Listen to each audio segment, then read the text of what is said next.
On the gridiron or courtside, you know what time it is. It's Sports plus life. Sports plus life. ringside or front court or field pass, we ballin' no. Knuckle up or buckle up. I tell it like it is when I'm on my show. Home run, slam dunk, knockout, or got some dough. Sports plus life. Yeah. Sports plus life. Ah. Yo, yo, yo, yo. What's up? What's really good? It's your boy Brandon Brevon Towns, host of that show called Sports Plus Life. You feel me? Oh boy, we got some things to talk about today, so you know what's going down. So, guess what? Guess what? Turn it off, turn it off, turn it all the way off now. Yeah, how's everybody doing today? Oh my goodness, yo, I'm keep it real. I'm gonna keep it 100 with y'all. I have been having some issues with my audio sound during trying to do these podcasts for the last month. I've had to just really try to work some magic. Luckily, everything has been copacetic. I've been ready to start recording the show with it sounding, with the audio not up to snuff, just because I like to do this every week. I like to keep these things coming, but I would rather sound like this than sound like I'm stuck in the middle of an aluminum tube. So please allow me to reintroduce myself. My name is Brandon Brevon Towns, host of that show called Sports Plus Life, that there sports podcast where we talk about all of the necessary topics in sports and all of the necessary topics in life. And it's a chilly, kind of nasty day here in the Richmond, VA, but it is Monday, March the 13th, 2000, up the 2-3. Just chugging along. Daylight saving time was yesterday, so now it's going to get darker a little later. That's what's up. I definitely appreciate that, given, what I do, delivering them packages. But had a good weekend, though. I did have a good weekend. Aside from some things going on, and I'll explain that on a later date. I had a very good weekend. Friday, went out to Mona Lounge with my bros. Then took the kids to Shamrock the Block the next day on Saturday, and had a great time. And I didn't even mean to stay at the Shamrock the Block as long as I did. Got there at 12 when it first started. Didn't leave till like 4:30. Because every time I was like, okay, maybe I'll get ready to go, somebody would hit me up saying, hey, I'm going to meet you here. Hey, I'm on the way. Meet me somewhere. And I was pretty much posted at one spot for the entirety of the time. Once I got the kids something to eat. And the food was good, but man, I am so sick and tired of inflation, okay? Let me tell you something. The food there, while delicious, was more expensive at a Shamrock the Block than it was at the State Fair. For me, Roman, and London, to each have our own little something to eat and drink, it ran me $75. Goddamn, $75. So once we got something to eat, and I was lucky enough to find a table because it was still early, man, I ain't move. I wanted the $75 to digest. I wanted the kids to have a good time, which they did. My homeboys, Otis and Devon, they came and hit me up, and then Leisha came down and met up with me. I always run into Ty here in Byron at the Shamrock the Block. That's a given.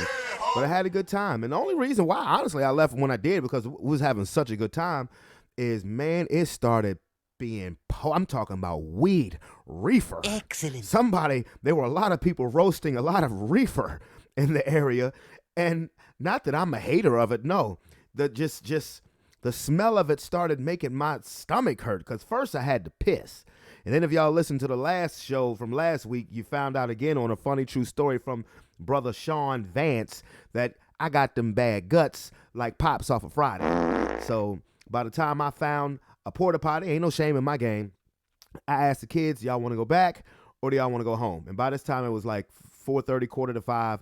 They were like, let's just go ahead, go home. But anyway, hope everybody had a great weekend. Shamrock the Block was fun. It was.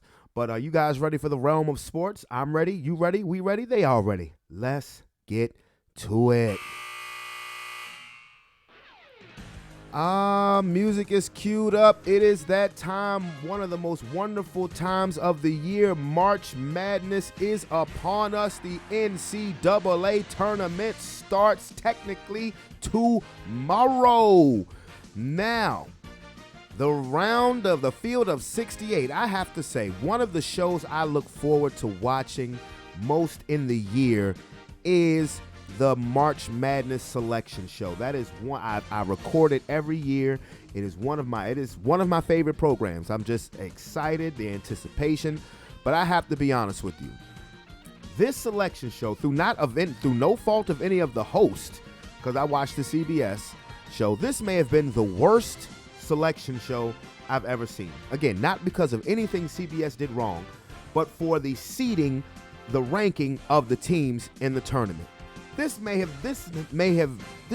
no sense to me. I'm talking about before the first commercial break, I was screaming at the television. Now, with the number one seeds, I had thought it would be, the four that I thought it was going to be was Alabama, Houston, Purdue, and I thought UCLA. So I was right on three of them. UCLA was not a number one seed. Kansas ended up getting a number one seed. They're defending national champions, and hope Bill Self gets better, gets healthy quickly. So no problem there. Okay, so Virginia, my Cavaliers, UVA, they disappointed me a couple weeks ago, but they bounced back. They made it to the ACC championship game. They were co-ACC regular season champions, them in Miami. And, they were pretty much for the majority of the year in the top 10. So I'm like, okay, maybe they can pull off a 3 seed if they win the tournament, possibly a 2. So they lost to Duke, who has caught fire. I'm just going to tell it the way it is. Y'all know, if y'all know me, y'all know I can't stand Duke, but Duke is on fire right now. They beat Virginia again Saturday night in the ACC championship game. So I'm watching the first bracket in the East region, and I see Alabama's number one. I mean, Alabama's known for football, but I watched that kid Brandon Miller play. I hope he keeps his hands clean from now on, because that brother can play. He can play. Alabama being the number one seed, okay, fine. They played one of the winners of the play-in games. Then you got number 8 seed in the East region, Maryland and West Virginia. Okay, fine. San Diego State and Charleston, that's the 5-12 game. Virginia versus Furman. Okay, so Virginia got a 4th seed, and based on their ranking when the season was over, I think they were 13th in the country. That would accumulate to a 4 seed. They would be the number 1 4 seed. So so that in effect makes sense. But then here's what gets me. You got a 6 seed Creighton versus 11 seed NC State. Fine.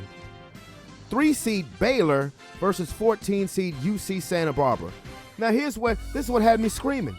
Baylor got a 3 seed in the East region with a record of 22-10. Oh, hell. And I'm like, wait a minute.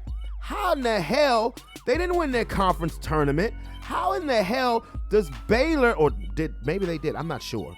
But either way, how the hell does Baylor get a 3 seed with 10 losses, and the University of Virginia, co-regular season champions, go to the ACC championship game with a record of 25-7, get a 4 seed, and get, for what all intents and purposes, for what everybody is saying, was a bad matchup for them. Everybody, I have not heard anybody pick Virginia to win this game against the 13th seed Furman. And, those are, when you get to the 5-12 game, even 4-13 games, you see the upsets happening. 8-9 games, if a 9 wins, I guess that's technically an upset. It's really not seen as an upset by anybody. But while I am stoked about March Madness finally starting, like I said, that ranking that UVA got, a 4 seed, okay, you were 13th, okay, but Baylor getting a 3 seed with 10 losses. I was not letting that shit go. And then you have 7th seed. These nuts. And I'm right. I keep saying this is the East region. This is the South region. No, this is the East region. Is it? No. This is the South region. But okay, so then you have Missouri 7th seed versus Utah State 10 seed. Number 2 seed in the South region is the Arizona Wildcats. They'll be playing the 15th seeded Princeton Tigers. To the East region, we have number 1 Purdue will play a winner of a play-in game. I don't know the names of these 2 teams. There's Texas something. The 8-9 game in that region is Memphis versus FAU. Duke winning the ACC championship gets a 5 seed, and they'll play 12 Oral Roberts. And I was saying, watch Duke mess around and get a 3 seed or a 2 seed. They didn't. They got a seed lower than Virginia. I mean, fair enough, fine. Number 2, the 4 versus 13 matchup in the East region is the Tennessee Volunteers, number 4 versus number 13 Louisiana.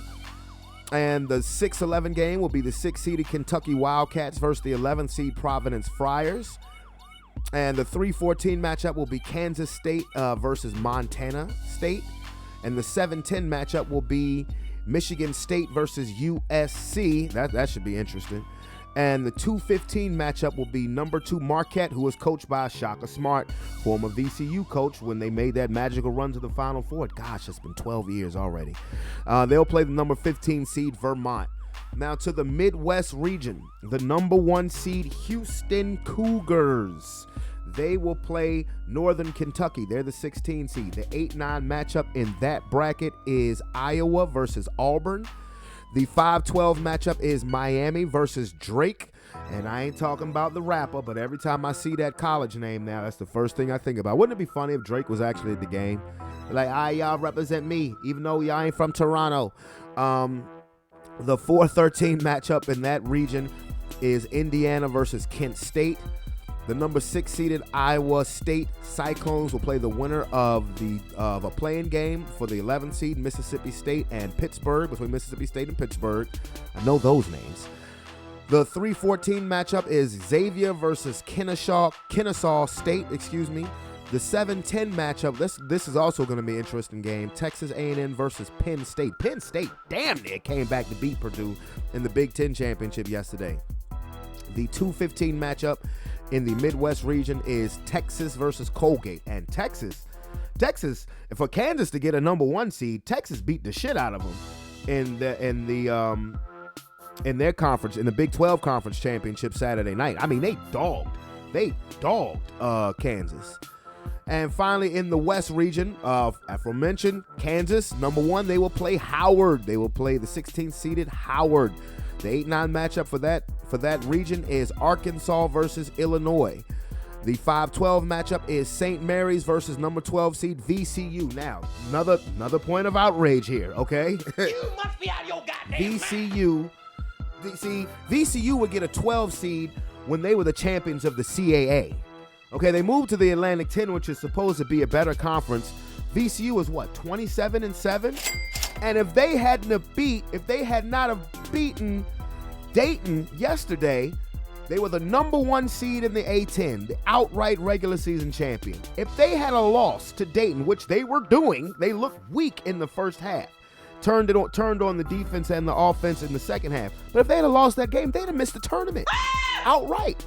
While everybody that I've heard talking VCU says, yeah, they look like a tournament team, they should get an at-large bid, but no logistics, no analytics has them printed out as a tournament team. So I'm like, well, surely, I mean, I could see VCU being like in a 7-10 game, a 7-10 game where, I mean, they're better than a 12 seed. I mean, if you want, but I would see them as a 7-10 game where they were the 7th seed. VCU is a 12th seed as the Atlantic 10 champion, 27-7. They've been rolling, and they have to play a dangerous St. Mary's team. I like the matchup for VCU. I actually do. Now, the number 4 seed is the UConn Huskies going against 13-seeded Iona. That's where Rick Pitino is coaching. That is funny.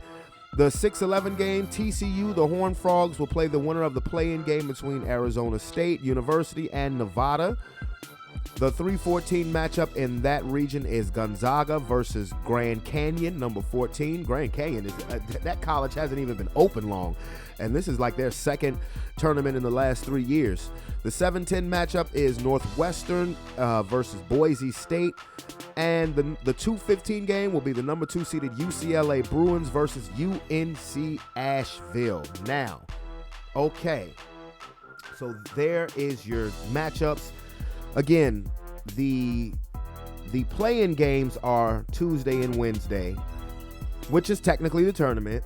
But then the mother load of games start on Thursday.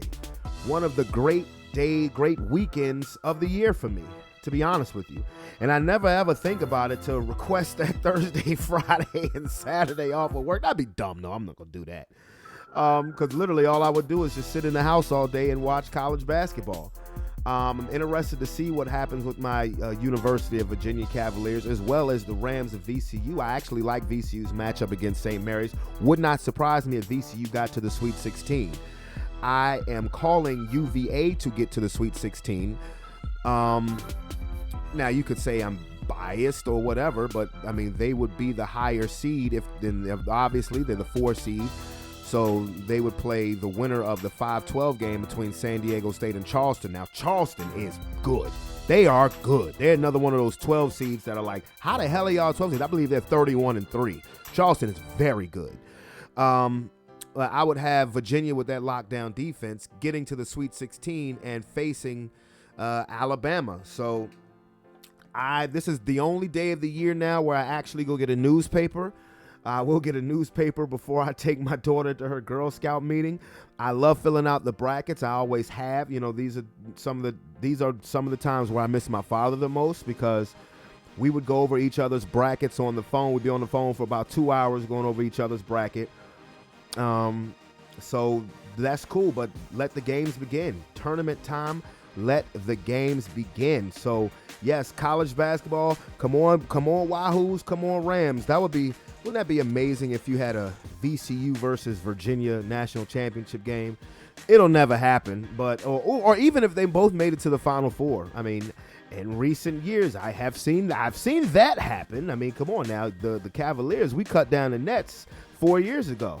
But yeah, I mean, I support my Virginia teams because they're the only 2 Virginia teams in this tournament. I mean, normally we have some of, the smaller schools that are able to get in, or Virginia Tech. Virginia Tech didn't get in. North Carolina, oddly enough, didn't make it, and they declined to do the NIT tournament. They was like, fuck that. And that's crazy because North Carolina started off this season as the number 1 overall seed, and they did not even make the tournament. That is crazy. But no Liberty this year. No Old Dominion. Norfolk State had it and choked at the end of the MEAC game to Howard. That's why Howard is in. Norfolk State was up by 4 with like 10 seconds and somehow lost the game. I'm like, hey, this is March Madness, though. This is definitely March Madness. But let's go ahead and segue to the NB of the A. Like I said, I am in full basketball mode. Now that football is over, I am in full basketball mode. And it's about maybe 14, 15 games left in the regular season. And again, as far as top heavy goes in each conference, none of that stuff has changed. In the Eastern Conference, Milwaukee, Boston, Philadelphia, that's your top 3 in the East. Denver has a comfortable lead in the West as far as number 1 in that conference. The number 2 seed in the Western Conference is the Sacramento Kings. I mean, can you look? And I've been saying this for the last few weeks. Nobody is going to believe in the Sacramento Kings to win a playoff series. Bye, bitch. And they've climbed up the standings. They're tied right now with the Memphis Grizzlies, but they're going through so many personal things, particularly with Ja Morant. What's wrong with you? But Sacramento is just, they're an amazing offensive team, but I guarantee you, whoever they play, like, well, let's say right now, okay, well, if the playoffs started today, Sacramento would have to play the Timberwolves. They would probably, okay, you run into the Timberwolves, then I think maybe that's the only team who Sacramento would be favored to beat. If the playoff, if those standings stood firm, which I don't think they will. Memphis is number 3, Phoenix is number 4. Y'all saw that freak Kevin Durant injury. I mean, you just roll your ankles on a layup line, wearing them damn low tops and you so damn tall. Golden State is the 6th seed. That was a great game that they had against the Milwaukee Bucks on Saturday night. Again, Minnesota 7, Dallas 8. The Lakers are tied for 10. Actually, there's a 3-way tie for 9, and the Lakers are right now, them, Utah, and Oklahoma City. But I think the Lakers are going to make the playoffs. I do. They may end up having to go through the play-in. The Clippers are figuring out how to play basketball again, because I remember I mentioned last week, I said, what if a play-in scenario was the Lakers versus the Clippers? Well, since the Clippers were on a bad stretch and they tried to blame it all on Russell Westbrook, they have learned how to play basketball again, and they're back to the 5 seed in the West. But gosh, you're looking at some potential first-round matchups if the standings stay still. As far as the top 6 seeds go, if the standings stay the way they are, golly, are you looking at some good matchups. You would have Phoenix and the Clippers as a 4-5, Memphis versus Golden State as a 3-6. Yowza, boy. And, boy, I mean, I guarantee you if Adam Silver, if he's looking at the standings right now, he's probably saying, I hope they stay just like this as far as the first 6. He's like, let's slide the Lakers in there at 7, and whoever has the 8th seed, screw it. He would probably root for the Mavericks because, you know, Mark Cuban and Luka and Kyrie, and that would be fun. Dallas versus Denver in the first round of the playoffs. Yeah, that would be fun. So, but I do think that the Lakers will make the playoffs. They may have to go through the play-in. They took a tough loss last night to the New York Knicks, but they've been playing very good. That was actually a chance for them to get to 500, which I think would have been the first time this season had the Lakers won that game and gotten to 500. In the Eastern Conference, I just named the first 3 seeds: Milwaukee, Boston, Philadelphia. Cleveland is at number 4. Brooklyn is at number 5 by percentage points. And the New York Knicks are at number 6. Again, they just beat the Lakers last night, and it's kind of a separation from 6 to 10, with Miami being 7, Atlanta 8, Toronto 9, the Chicago Bulls 10. I have to give shout-outs to the Brooklyn Nets. I do, because when they made that trade, they got rid of Kevin Durant and Kyrie. I said, well, Brooklyn will fall in the standings, and they have fallen. They were a top 4 seed, but sometimes this happens when you have a good coach, which Jacques Vaughn has appeared to be, which validates his contract extension. But then you have a bunch of players, a bunch of good complementary players who, when you have a team full of good complementary players, which player is going to step out and be the standout of the complementary players? Well, that has been Mikal Bridges. Ever since Bridges has left Phoenix and gone to Brooklyn, dude has been balling. He didn't have some 40-point games. He didn't have some 30-point games. Put up 20 last night as Brooklyn went to Denver, who is the number 1 seed in the West, and got a victory over the Nuggets. So I definitely have to give them respect. I do have to give them respect. If they finish, if they're able to not even be in the play-in scenario where they are outright one of the top 6 seeds, that is a great job by Jacques Vaughn and those players. I truly believe that. It's a great job. Now, the race to see who has home court throughout is interesting as well, because right now, Milwaukee would have home court throughout, followed by Boston, then Denver. So that's definitely something worth looking at as well. Should it come to a Game 7 on a home court, you know, that home court advantage definitely means something, because you look at last year's series between Milwaukee and Boston, that came down to Game 7 being in Boston's home court. Now, I still believe that should Chris Middleton have never gotten hurt, I believe Milwaukee would have maybe repeated. I definitely think they would have gotten back to the finals had Middleton not gotten hurt. Giannis has been dealing with some knick-knack injuries, but you know, if it's a knick-knack injury with Giannis, I know it's legit, because Giannis ain't no load management dude. He fitting to play. He's fitting to play. Giannis is going to ball. So, like I said, I'm in full basketball mode. But the NFL is year-round now, okay?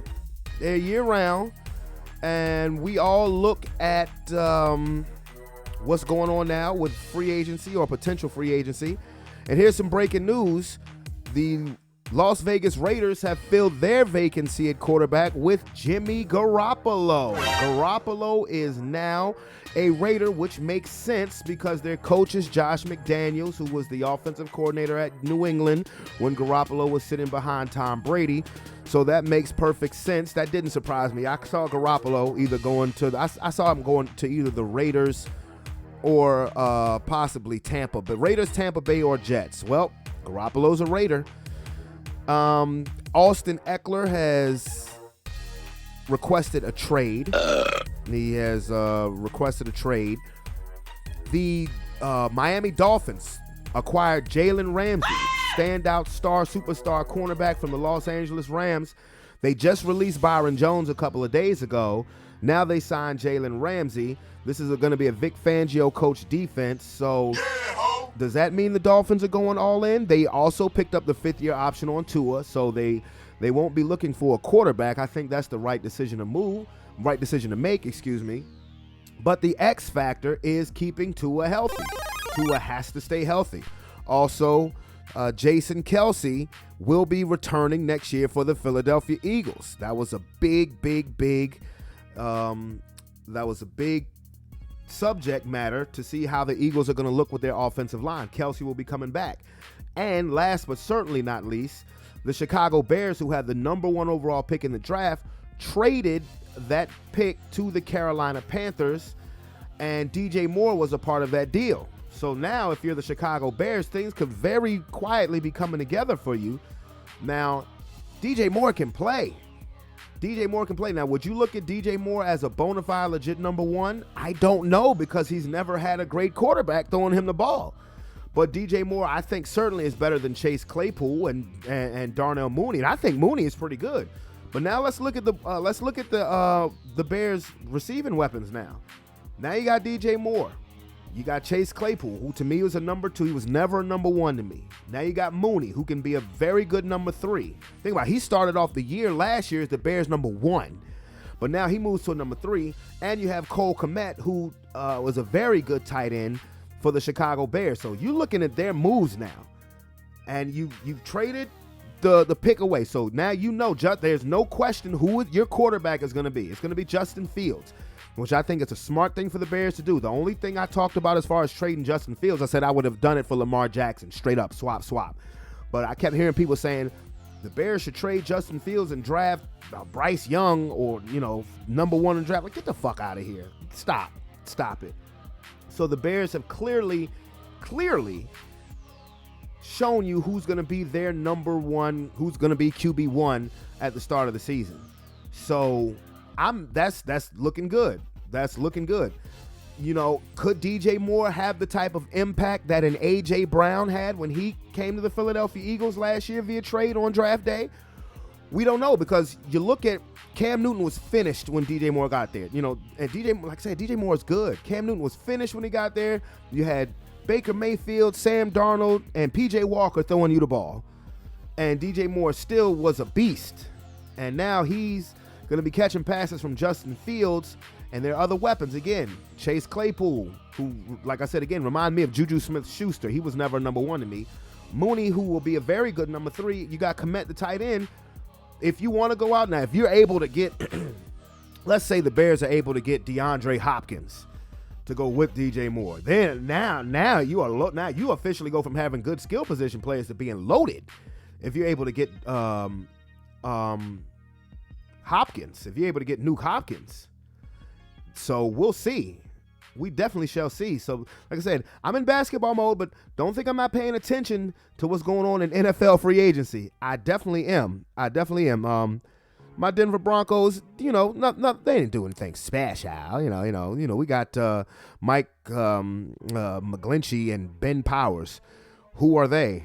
I don't know. They're offensive linemen. Long as the offensive line looks better, fine with me. I mean, McGlinchey has signed a 5-year deal worth $87.5 and $50 million guaranteed. So that's good money. That's top dollar money for an offensive lineman. So, all right. But again, we shall see.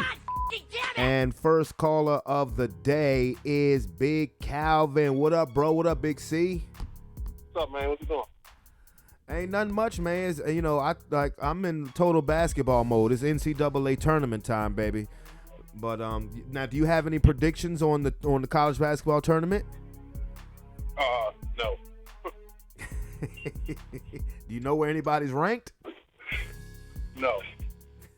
I know VCU won the other night. That's all I'm worried about. Yeah, VCU won the A-10, and they got treated like a crackhead, bruh. Like they won the A-10 with a 27-7 record. But they got a 12 seed in their bracket in their region of the tournament. Like a 12 seed is what VCU used to get when they would win the CAA. Back when they were in a weaker conference. But I thought that was ridiculous for them to get a 12 seed and being on a winning streak that they on and winning a regular season championship and winning the postseason title. Like they got treated like a crackhead. Treated like a crackhead. I was hoping you said that again. That's fun. They did. I'm being real. When I saw that, I said, "You got it." I said, "Bro, if VCU hadn't have won that game, they wouldn't have made the tournament." That's true. Yeah.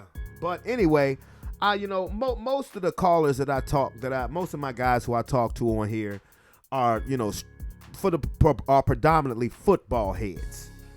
Right. So, football is now 24/7, 365. Even though I'm totally in basketball mode, NBA and college. Mm-hmm. But let's talk about some current events that just happened. I'm talking about hot off the press. Jimmy Garoppolo is now a Raider. I assume you did not know that. I did not. But that makes sense for them. Yeah, because of Josh McDaniels. Mm-hmm. Yes, Garoppolo is now a Raider. And what do you think about that? I know he was on your target of list of potential quarterbacks. I can't answer that right now. It depends on what we do. Because if they talking about Baker Mayfield, I'm gonna be mad. That's fucked up. But if we trade up and get like I don't know. That's fucked up. I wish we would have got him. And but it makes sense for them though. Now, how about the trade for the Rams? The Rams traded Jalen Ramsey to the Dolphins. For what? What did they trade? They traded him for like a second or third round draft pick and like a third string tight end. It wasn't much, to tell you the truth. Well, much. That's good for them too. They loading up for something. Yeah, because you see, they just released Byron Jones a couple of days ago, who subsequently signed with the Patriots today. But yeah, now you got Xavier Howard and Jalen Ramsey. This is going to be a Vic Fangio coach defense. So if they stay healthy, Jalen Ramsey is only 28 years old. Is he still in his prime? I heard one coach say on NFL Network that he expects Jalen Ramsey to be a safety real soon. So that means he may be getting a little, he may not have it like he did when he first got to the Rams. Basically, they were saying is that Jacksonville and the Rams got all of Jalen Ramsey's best years. That's still yet to be determined. We have to see what he looks like in Miami first. But what do you think of that trade? Well, Miami is good. But Los Angeles got a history of trading people for reasons that we don't know. So it's good for them, too. Well, I think with Miami, say what? Trading or releasing or getting rid of people for whatever reason, reason we don't know. Like, look what they did with Todd Gurley. Well, you knew why they got rid of Todd Gurley, because they're saying his knees were deteriorating. It was almost the same thing that happened with Todd Gurley, almost the same thing that happened with Terrell Davis back in the day when the knees weren't holding up. Think about it. Todd Gurley's 28, 29 years old. He's not even in the league no more. And he was the best running back in football for a stretch. Right. But what the Rams are doing is they had so much money tied in the defense that they are unloading defense, because I'm pretty sure Sean McVay is looking at these coaches that are around his age, maybe a little older. You look at Mike McDaniel, who was under him. He's loaded. You got Tyreek, Waddle. They're loaded on offense. You look at Kyle Shanahan. They're loaded on offense. Geno Smith had a come to Jesus season. They're loaded on offense still. And the Rams had so much money tied in on defense. You have to look at the trend. They just released Bobby Wagner. They released Leonard Floyd. And now they traded Jalen Ramsey. So I believe they're trying to use that money. The only nigga they're going to have left on defense is Aaron Donald. Hey, but you know what? That might be enough. Hey, look, they got a ring out of it. You got a ring out of Von Miller and those other names on defense, well, except Bobby Wagner. But you did get a ring out of it. Yeah. So, you can't say it was all for naught, because you got what you paid for. Yeah. Right. You gotta walk that line of being able to do what you can do right now and planning for the future. So, yeah, they were big on veterans. They did have a lot of key veterans and stuff, and money was tied up into a lot of the defense because they had so much faith in the offense. maybe the offense is going to look different. Maybe they feel like they got to do different stuff because it's going to look different. Well, not only that, you had to recover some of those draft picks because you brought in all of those veterans, and you gave up your future for drafting. Like, again, now you won a Super Bowl, but now you have to recover some of those assets. Yeah, but they don't regret it. No, of course they don't regret it. But, hey, But I don't think they want to be in the toilet for 10 years neither. that's the game they play. Oh, they're not going to, yeah. Because if Matthew Stafford come back, I was thinking about that on the way back from break. Matthew Stafford come back, and he win a Super Bowl or get close, he might be gone. How old is Matthew Stafford? He came what, there? About 34, 35 years old. He was in the 05 draft class. No, 08. 08. Oh, 08? Yeah. Was it 08? Yeah, 08. Same draft class with Flacco and all them niggas? Uh-huh. And Julio Jones? Yeah, Stafford was the number 1 pick in the 08 draft. Yeah, they know what they... Stafford could retire right now, and he would say he would be satisfied. I think now Stafford is just still playing football because he wants to play football. He has a ring now. I mean, he could retire tomorrow and be good. Well, you got to ask the question you ask with every Super Bowl quarterback: is he a Hall of Famer? That would be the question. That would be the question, because it's all about, you know what I'm saying. It ain't, you know, with everything in sports, it ain't always graded with the same criteria. It is never consistent. You know, you got quarterbacks that won 2 Super Bowls and not even in the Hall of Fame. You know? Don't worry, Eli will be there soon. Eli, I'm not talking about Eli. You know, Jim Plunkett. Oh yeah. But you look, Stafford's individual numbers are good enough, but his win-loss record isn't. But he has a Super Bowl. Well, I can't say that. I can't say what I was going to say because his win-loss record is always tied to the quarterback. So, yeah.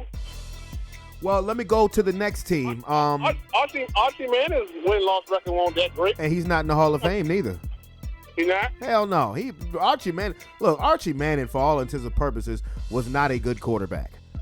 Okay. You know, it was just a time, you know, that was football. There was a time where it was a predominantly run the football, blase. The Saints were a bad team when Archie Manning was the quarterback.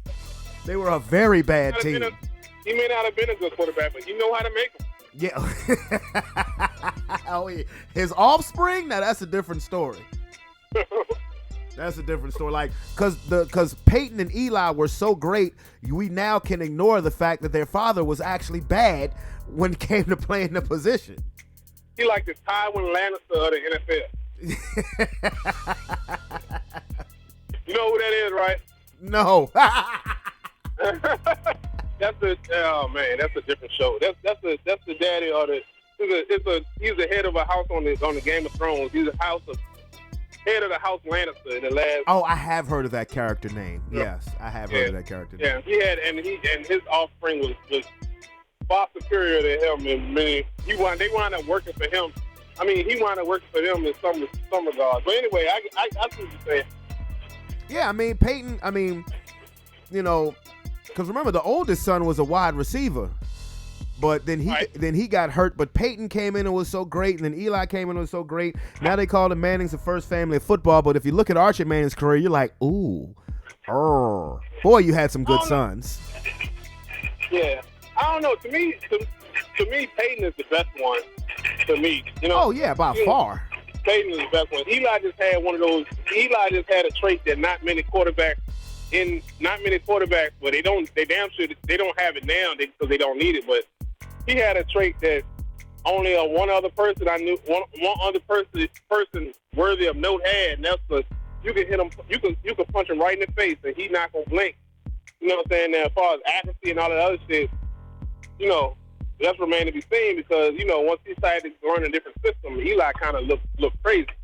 But you know, him and Ben Roethlisberger from that era that just passed, they were the only two that could. Because all your other elite quarterbacks, the way you beat them is pressure up the middle. You know what I'm saying? Consistently. Phillip Rivers. You know what I'm saying? You said Rivers too? No, I said Phillip Rivers. That you could beat him with pressure because Yeah, up the middle. I'm talking about all those from this era that just passed. Peyton, Tom, Aaron. You know what I'm saying? Drew Brees. You blitz them up. You get pressure up the middle, and it gets there. You got them. But Eli and Ben, they won't have this. Maybe Eli was too stupid, but he won't have this. He's staying in there, boy.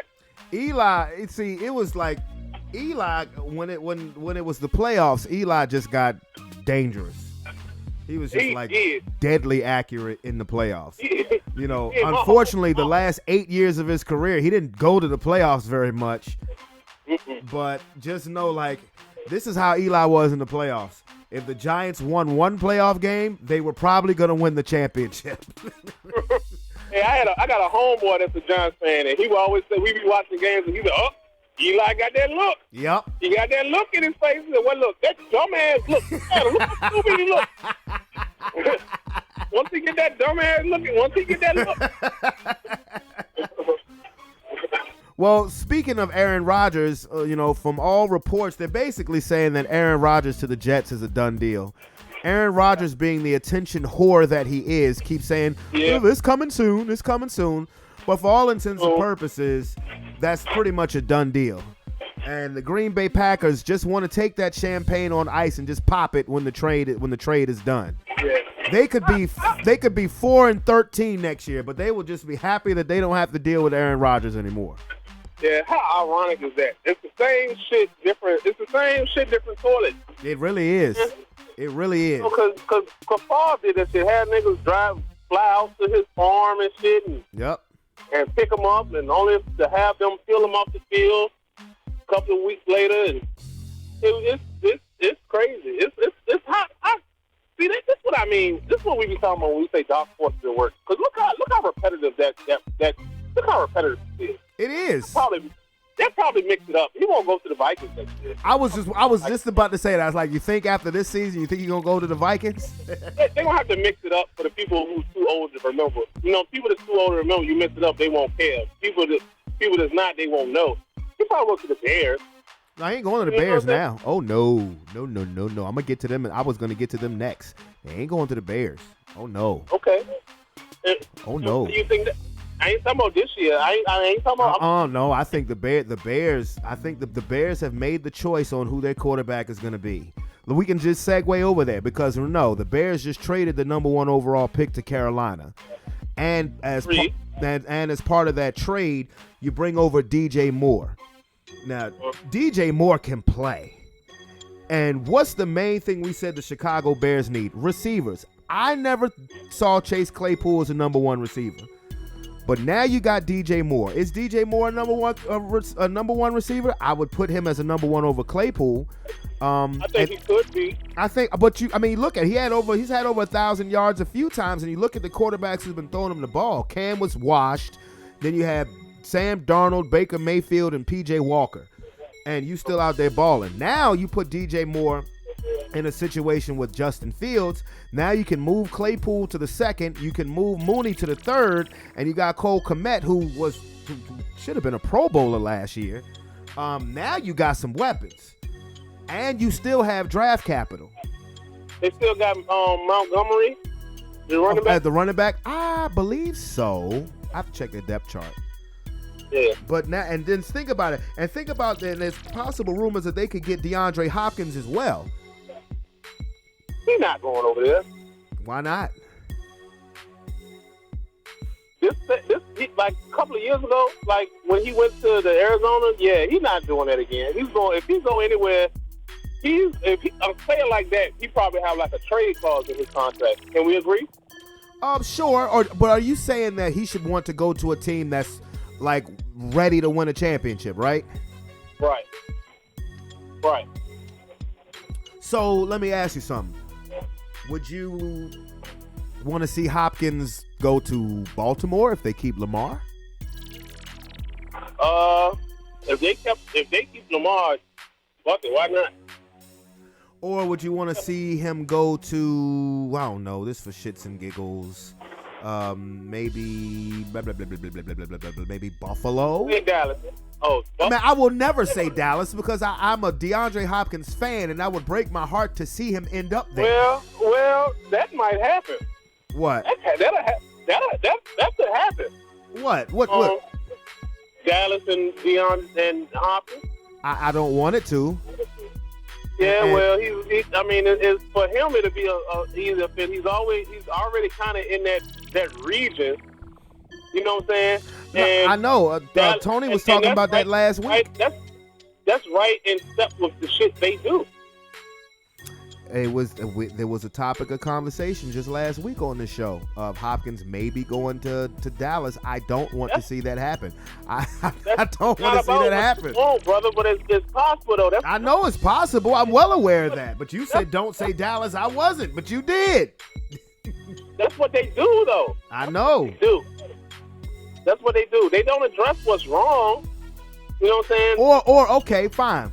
So since we initially was talking about Chicago, if no Hopkins, you could try to sign Odell Beckham and you wouldn't have to give up anything. Yeah, they can do that. They'll do that because Odell Beckham, his window is probably not as big as it was last year had he not been hurt. Absolutely not. You don't think so? No, I'm saying absolutely not. His window isn't it. I mean, the money that he's not going to get the money that he wants. Not, like had he been healthy after the Super Bowl win, and he would have had the world. He would have had the world in the palm of his hands. Yeah. Nobody talks to me all day. Nobody fucking talks to me. As soon as I get on this fucking phone, everybody fucking wants something. Man, leave me alone. Go away. No, I don't. I don't care. Go away. Hello? Yes. No, because it's not fair. I sit over here and I'm, you know what I'm saying? Don't nobody fuck me. As soon as I get on the phone, they want dumb shit. You know what I'm saying? You know when you got kids and they trying to be nosy and they bring you something stupid like a battery or something. Yes. You know what I'm saying? Like, pull your ass on. But no, like his window is not gonna be as big as it was. So like, yeah, it'll pay dividends to y'all because he's still that nigga. He still can be that nigga for what you want him to be. Yeah. Or need him to be. But yeah, that'll make more sense. But somebody like DeAndre Hopkins, after being the best, considered the best receiver in the best receiver in the NFL, they're going to one of the best, and they're going to, you a steroid boy to that side show in Arizona. He wants to show up his legacy. He wants to go to a contender. Well, I mean, he proved that he was still that dude when he came back from that suspension. Because he missed 6 games and still damn near got 1,000 yards. Yeah. So I don't think people wanting him. I said, hell, bring him to Denver. I'll take him. Right. He's gonna take him. Don't get me wrong. He's not gonna play like he's not only sitting out there waiting for the fucking Chiefs to call or the Eagles to call or the San Francisco 49ers. He'll take a chance. It'll be somebody. It won't be somebody like the Bears. It'll be somebody like Dallas or somebody like maybe Cincinnati. Ooh. They say Tyler Boyd is trying to get out. Well, Tyler Boyd has a year left on his contract, so. Yeah, but they're trying to trade him. You know what I'm saying? Ooh, though. Ooh. That's right when you trade people like that. If you put DeAndre Hopkins with Chase and Higgins. Yeah. Well, ooh. I'm not gonna say you should, but sometimes in my downtown, I look at like, you got Chiefs and you got Indians, and he in his mind he's a Chief, and a Chief in his last year of the contract, you try to figure that out. You try to figure that out quickly, and if it don't work, you get whatever form. Now, Indian, a regular old Indian like Tyler Boyd, and I'm not saying regular old like he's not Tyler Boyd. Tyler Boyd is a good-ass player. He's a good-ass player, but he's not you know what I'm saying? No, he's not DeAndre Hopkins, no. Yeah, he could have been a Chief, but he's not DeAndre Hopkins. Like, that'll work, and because of the malice that he has on him, and whatever, you can get DeAndre Hopkins for non-DeAndre Hopkins money. You know what I'm saying? Well, for the last 2 seasons, I've said the Cincinnati Bengals have the best combination of skill position players in the league. I don't know if I would mess that up, but if I could trade Tyler Boyd but get DeAndre Hopkins, that's a whole nother can of worms. But because think of it like this, you may only have Tyler Boyd for the year anyway, because he gonna want Chief money. I think he knows he's not gonna get Chief money. He may get sergeant money. I mean, because he got his chief money, his first contract with Cincinnati when they did his extension. Because he was the receiver who ultimately replaced A.J. Green. Right. They saw what he could do, and A.J. Green became expendable, but then you got lucky, and you were able to draft Chase and Higgins. Right. Same thing make you laugh, make you cry. He was the chief and became the Indian. You know what I'm saying? And the chief that he replaced, I mean, he was the Indian and became the chief. The chief he replaced went out of town, right? Mm-hmm. So now he probably, Cincinnati makes a lot of sense. I mean, that's just one rabbit hole we went down. You know what I'm saying? But I'm just making the case that makes sense to me. Baltimore makes sense too if, you know what I'm saying, if they keep Lamar Jackson. You know what I'm saying? I don't think Lamar's going anywhere. I don't. I mean, the fact that, and it's crazy because they gave him the non-exclusive tag, and more teams have said that they're going to back off than that they said that they're going to show interest. Now, do I think there could be some kind of conspiracy? Sure, because no owner wants. Well, yeah, but no owner wants Lamar Jackson to reset the market. Why so, my boy? Well, because if you give Lamar Jackson equal or more than what Cleveland gave Deshaun Watson, then when it's Joe Burrow and Justin Herbert's turn, they're going to want and Jalen Hurts, they're going to want the same thing, if not more. Well, that's the game we play. That Deshaun Watson Deshaun Watson don't. Cleveland has a record of resetting the market and then making the market look foolish. Now, I'm not saying that, you know what I'm saying, Deshaun Jackson is online because he's better. Deshaun Watson. He's better. He's one of the better pickups they done picked up. You know what I'm saying? But you got to get that man the money. I mean, hey, one thing I just like for me, what one won't do, another will. Well, yeah. I mean, I've heard also, you know, watching ESPN, a couple people saying that Detroit should go out and get Lamar Jackson. I think Detroit is fine where they're at. Yeah. Yeah, that'd be a disservice to Lamar Jackson. Not really. Not with the team that they've built in Detroit. If you put Lamar Jackson in Detroit and you take Aaron Rodgers out the AFC, you're gonna be battling Justin Fields and Kirk Cousins, and you know, if you put Detroit, Lamar Jackson in Detroit on that field and that turf. But you have Barry Sanders now at quarterback, pretty much. I don't know. Yeah. I wouldn't do it because I wouldn't do it because I think they should be fine with where they're at. But that'd be tough if the situation presented itself. The way he coached and the way they set up, they was like to have that breakout year, that turn around the way they have, and turn around and get a big ass free agent. That's kind of detrimental to the way they do shit up there right now. You know what I'm saying? But the NFC does need Lamar Jackson because, you know, your best three quarterbacks in the AFC are, you know what I'm saying, your best quarterback in the AFC are, Allen, Mahomes, and Burrow. And then you take the best three in the NFC, and who you really got? You got a Stafford, a ghost, which is a ghost right now because he's hurt. You know what I'm saying? Like Jalen Hurts. The NFC could really use that nigga for real. I mean, you know, maybe it's a, you know, maybe it's a, you know what I'm saying, a team in Florida that. Oh, you talking about Miami? Oh, you talking about oh, there you go, Tampa Bay. That's too far south. You know what I'm saying? Oh, he's from Florida.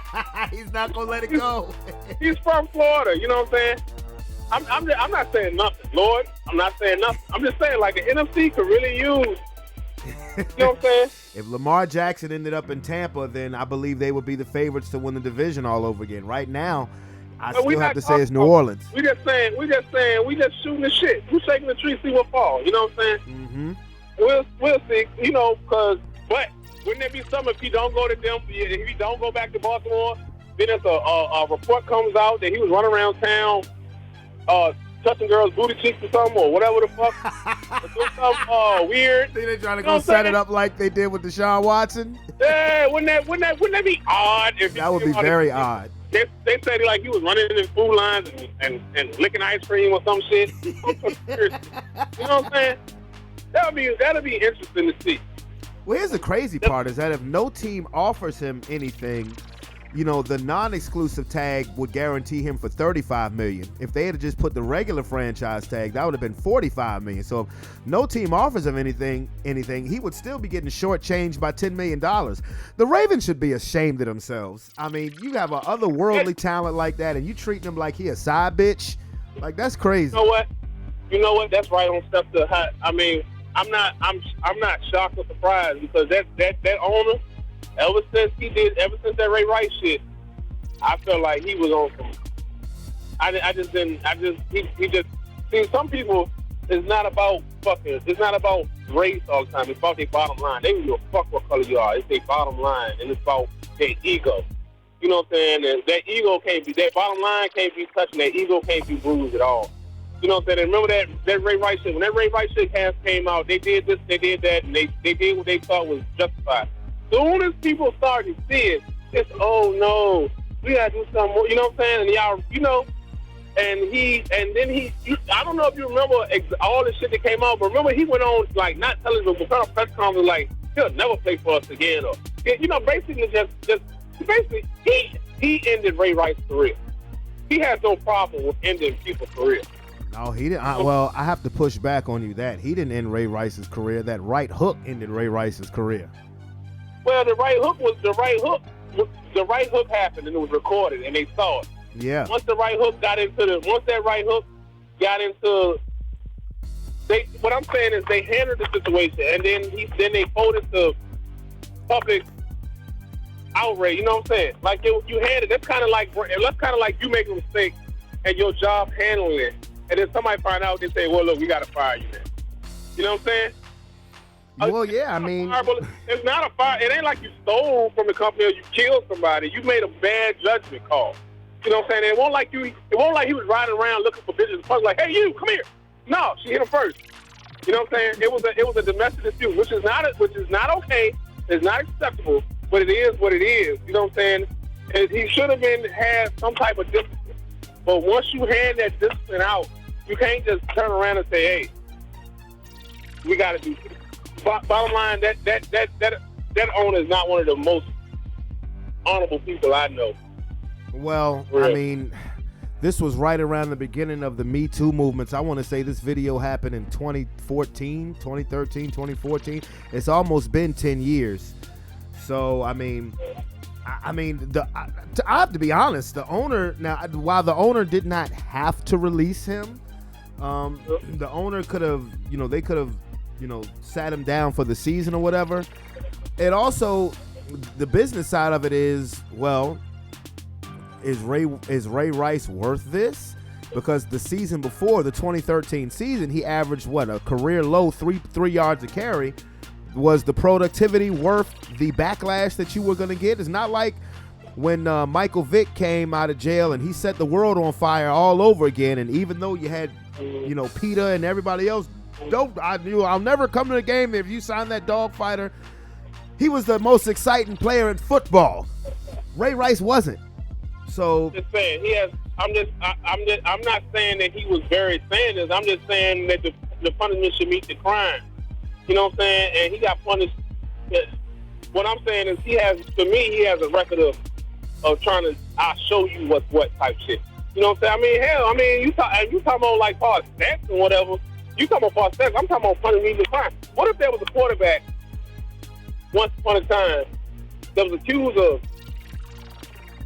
accused now of maybe forcing himself on a woman?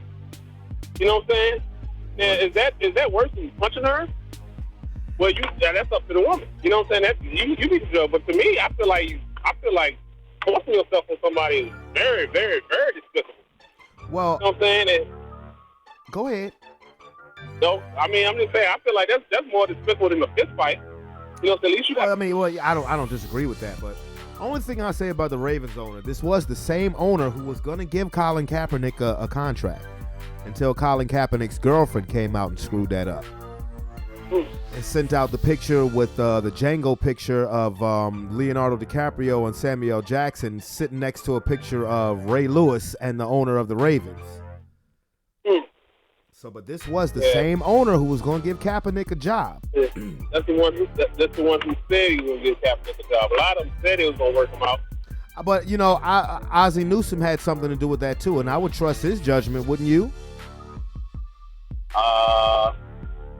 Ozzie Newsome, the same dude that drafted Lamar Jackson? I know who he is. No, I know you know who he is, but wouldn't you trust his judgment? I'm just saying, I trust his judgment better than I trust his judgment better than I trust that owner's character. Well, to me, I don't think the owner is the problem in this Lamar Jackson situation. I think it's the general manager. That's why they've called Ozzie Newsome to come back into the picture. I'm not saying like they don't want to sign him, and I'm not saying the offer is not good. I'm just saying that owner, like if it turned bad, the owner is going to show his real color. Well, I think now, and I've gone from defending to insulting to defending. I think, but bottom line is, as far as how I feel about Lamar Jackson, I think the Ravens should be ashamed of themselves for treating for treating Lamar like a side piece when he has been the Ravens franchise over the last 4 years. And they should have taken care of him 2 years ago. I mean, hell, they should have taken care of him after he won MVP. Mm-hmm. So, I mean, at least, if not just because he deserves it, but just so you can say, hey, we did get rid of the quarterback, the best quarterback we ever had in league in our history for you. Now, I'm not saying that Joe Flacco was the best quarterback ever, but he was the best quarterback they had. Yeah. You know what I'm saying? Ever. You know what I'm saying? Yeah. And just so happened, after he got that contract, turned into Dookie. Yeah, well, we've always said on this show that, you know, sometimes you need that situation, the right situation. Where did he go after that? He went a few places. He went to right after that, Denver, if I'm not mistaken. What was Denver? Yeah. If I'm not mistaken, yeah, Denver. Because he was our starting quarterback 2019. Yeah. Yeah. Denver and then the Jets. Yeah. Successful quarterbacks, when they move, it's best in their best interest to take that system with them. You know what I'm saying? Very few have that power, that clout, and that weight to do that. You know what I'm saying? You saw with Peyton Manning, remember? Mm-hmm. Peyton Manning had to take all that shit with him. You know what I'm saying? Like, hey, I know exactly what y'all want to do. But guess what? I don't care. That's what we do. And it worked, right? Of course, because when we got Peyton Manning, we had a defensive head coach. I mean, John Fox had no choice but to let Peyton do his thing. I understand, but we still have an offensive coordinator who paid to call the offense. Adam Gase, you saw how that worked out with him. You did, and guess what? You did, and that's the Peyton Manning effect. It made him look like the genius. Well, it was just Peyton Manning is just Peyton. That's my point. We saying the same thing. Like quarterbacks when they successful, because you know what I'm saying. Like very, very rarely are any human successful in doing different things, doing some different ways all the time. You're more likely to be successful if you do it the same way, right? Mm-hmm. So if you're a successful quarterback, if you have some type of success, if you go somewhere and it's not almost the same way, then yeah, you look like a dud. You know what I'm saying? But it's very few quarterbacks that can go and find success after finding success by doing it a different way. That's what I'm saying. Like look at Eli once they changed systems. You know what I'm saying? Look at it's okay. Look at Brett Favre and Brad Children. You know what I'm saying? That was pretty much the same system. It was the same system almost. He got him a contract extension, and then 2 years later, the next year later, he was fired. Yeah, well, that's because he was always old, but it started to show. No, I'm talking about Brad Childress. Brad Childress? Yeah. Oh, yeah. Well, let me segue to what I asked you last week. Did you ever watch the Chris Rock special? I did, man. I did, and I have so much respect for Chris Rock. Yes. You said so much shit. And I watched it right after you. So I told myself I was gonna wait to watch it so I could be fresh up on it. But I watched it as soon as he told me. Yeah, that's selective outrage. That's what I've been saying for a long time. I just couldn't put it into words. You know what I'm saying? The thing about the shit with Chris with Will Smith and shit. Mm-hmm. And I see people coming online now saying, yeah, Chris, Will Smith is just so hurt by this. Like, shut the fuck up, man. Fuck on my goddamn face. You smack this man on TV. You worry about your ego. You're so fucking get over your fucking self, man. Mm-hmm. You know what I'm saying? But yeah, it was one of my it's up there with one of my favorite ones. It ain't cracked the top 10, but it's up there. It's up there. I will rewatch it. Oh yeah. I will rewatch it. Like I said, he gave you what you wanted the last 10, 15 minutes. Although I've heard a lot of people saying that they did not enjoy the special and that they didn't think he was funny. I'm like, well, what were you expecting him to say? Like, I mean, I thought it was very clever. I mean, specifically when he's like, everybody's been cheated on, but nobody has been interviewed by the person that cheated on him. Hey, you know what? Everybody didn't like him. Probably one that got cheated. That did the cheating.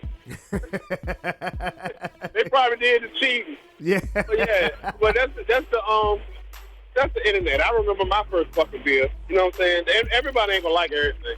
Mm-hmm. You know what I'm saying? But that's it. It was. Hey, but you know what?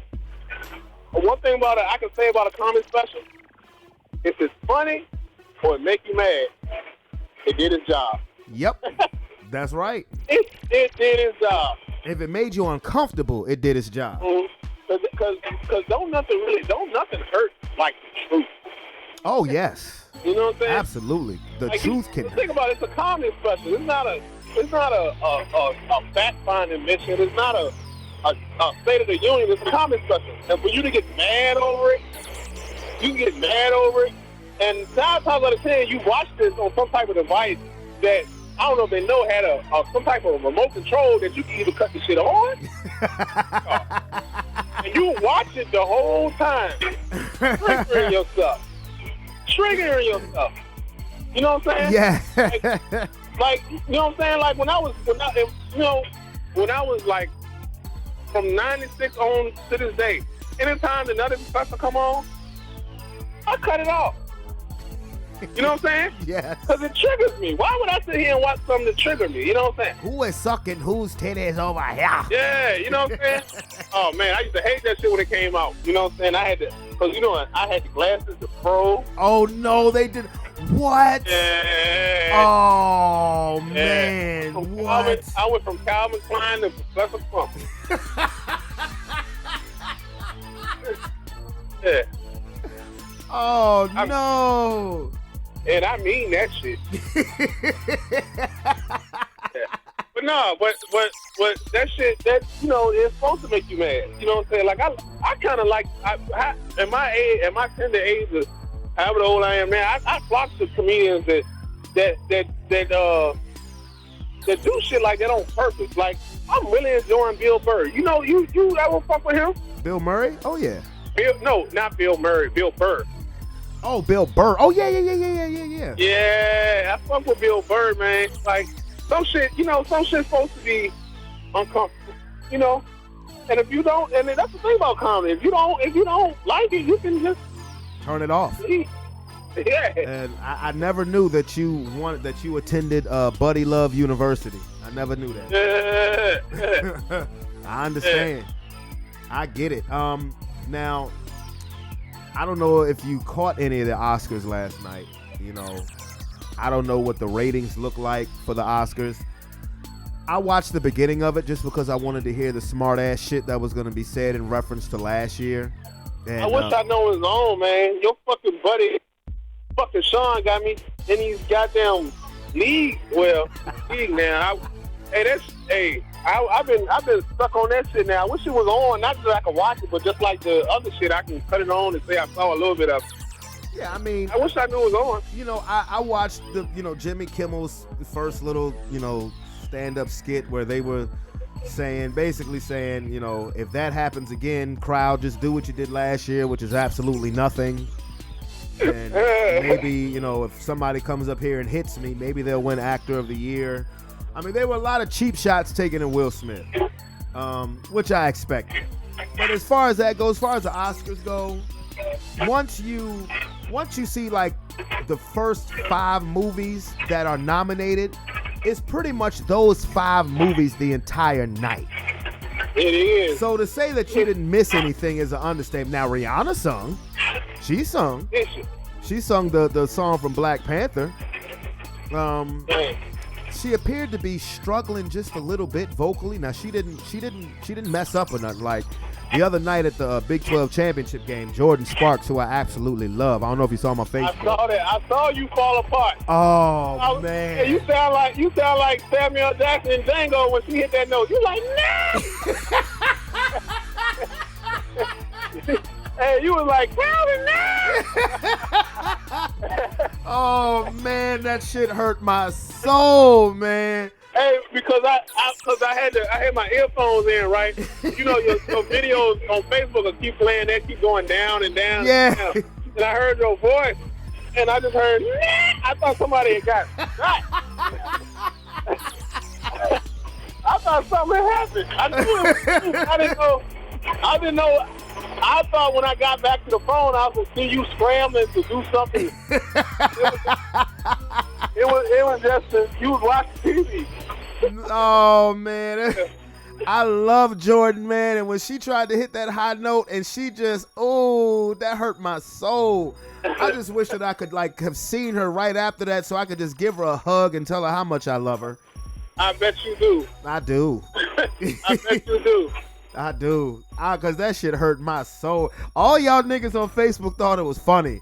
I was being so serious. I was like, boy, what done went wrong with you? I was so.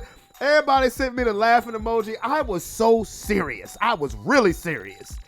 Yeah. I was like, no, Jordan, no. Now Rihanna was struggling. It appeared like she was struggling, not to that level. Not to that level, because I had to run it back at one part of that song. I was like, okay, no, but she just, of course she's pregnant, Yeah.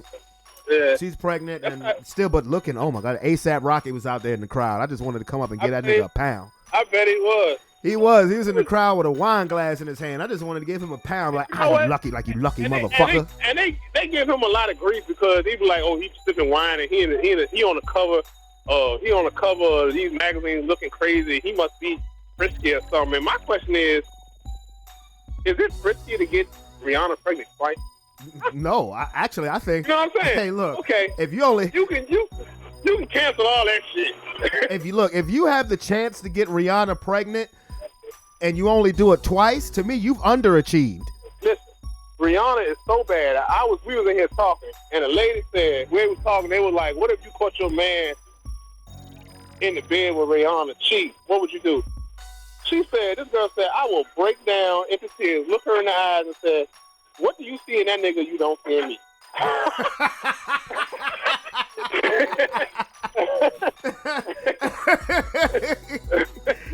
Shit. If your woman find you in the bed with Rihanna, then you should be happy. You know, you should be like, damn, I must got a good one. If she want to mess with him, like, damn. Like, for real, that's like if probably this is probably the baddest woman that's ever shit between two shoes we talk about. You know what I'm saying? Probably. I'm serious. I'm like, people are giving A$AP Rocky grief for what? If you have the chance to get Rihanna pregnant and you only do it twice, you have underachieved, sir. And you know what? You should never question. You should never question that man's man. Anything, you should take note.